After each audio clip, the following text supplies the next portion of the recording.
Kalidad na serbisyong medikal para sa lahat.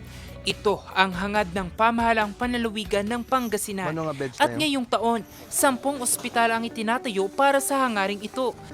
Giant, Isa na rito ang pagtatayo ng bagong community hospital sa buo bayan dati ng kwata yun. Alcala. Dumunta na, 64 Mayroon beds. nitong 64-bed capacity. Binisita at naging abala rin sa konstruksyon si Governor Ramon Gico III. So, sinubukan natin na i-operate yung backhoe.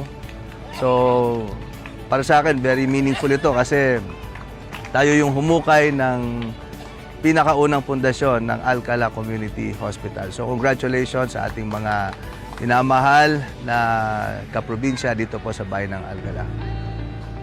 Ang galing. Matatandaan na 20% mula sa 8.3 billion pesos na budget ng pamahalaang panlalawigan ng Pangasinan ngayong taon ay inilaan para sa sektor ng kalusugan.